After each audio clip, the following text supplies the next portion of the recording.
Edinburgh Festival 2015. I'm Hayley Matthews. And I'm David Farrell. It's Friday night, the best night of the week, and we've got a fantastic, fun-filled festival show for you. So do not move for the next hour. No, we're here to bring you the best coverage from the world's greatest arts festival, live from Edinburgh. And on tonight's show, count them, because we've got 3 top comedians for you tonight, as well as probably the best live music performance you'll see in a long time. Yes, certainly indeed. But before all of that, our first guest popped in to chat with us earlier today, and he frankly combines elegance with eloquence and exudes more than a dash of panache. A bit like yourself, he spent an amazing 7 decades working in radio, theatre and television, including an incredible 48 years on every episode of Top Radio Quiz Just a Minute. Not only that, but he's made it his mission to bring back the cravat. We were delighted to welcome the one and only Nicholas Parsons here earlier today.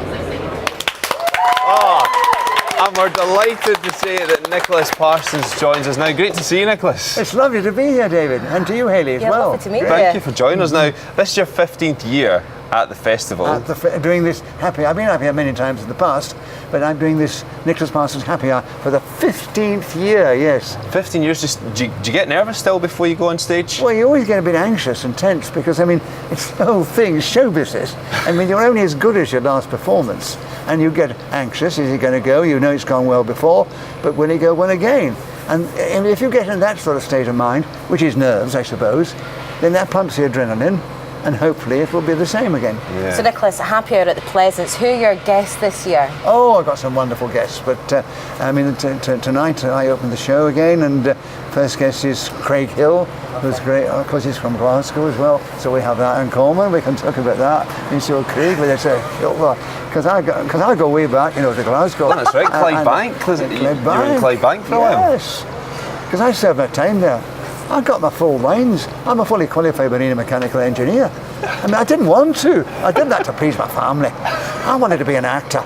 But they said, don't be ridiculous. Darling. That's not a proper job. You've got to do a proper job. You've got a profession behind you. You've got to get your hands dirty. Well, they didn't think it that way. I think they set me out there in order to forget about acting. And nothing could be further than that on the Clydebank. Actually, they did me a favour. Because Glasgow is a great city for the arts and theatre and music and everything. And so I got able to express myself with a lot of amateur acting on some concert parties, doing impersonations. I became a Carol Levis's cabaret. I worked with a little theatre in Rutherglen run by Molly Urquhart and things. So during the day I was down there getting up at 6:30, getting on the green car from the St Byers Road down to Yoka. There, walking down. I love how you slip into this Glaswegian accent. What was the accent like in Clydebank? I think when I'm doing the show up here, after a bit, I'm introducing it with a Scottish accent. But I mean, it was a living, breathing experience. I mean, I don't know what my parents were thinking of. I mean, going straight from an English public school, but one talked very much more like that than I do today, straight down to Clydebank. And when they arrived, they said, here, now, I got to ask you a question. I mean, you come here, that whoa accent, this is life here, no. This is London. Now, this is what I say about it. I tell you, we'll teach you how to get your effing horns dirty. I was effing this and effing that. And not only that, they were using this F word, which I'd only seen written on laboratory walls before. Right. And, you know, so you weren't quite sure how to pronounce it, which we won't do because this is a family show. But I mean, it was tough. But I survived, and it's probably one of the few things I'm really proud of. It was a huge learning for life, and I finished up with them. They were my mates, you know, we were friends, and I kept them on. One or two of them are still alive. There's a chap here, he's living in, I think he's too old to come and see my show, but he's now retired to Edinburgh. But it was an amazing experience. So it's very much a home from home for you when you're up here then? I do. I feel all my Scottish blood wells up when I come up here, and it all comes out, and I feel so much at home. I love Edinburgh because it's a beautiful city, but I have huge affection for Glasgow, because Glasgow made me what I am. My friend Janie Godley is lovely. She said, Janie says to me, she said, born in England, but made in Scotland. That's where the best are made, apparently. But the festival has, you know, spawned some great talent. Like one of your Just a Minute panellists, Graham Norton. Oh yes. Do you think it's responsible for pushing quite a lot of people out onto the stage? Is that a good thing to be part of? What's that, darling? Does it make you proud to be part of that? To see these people Well, what is wonderful is that doing the happy hour, I mean, I've seen people who are just beginning.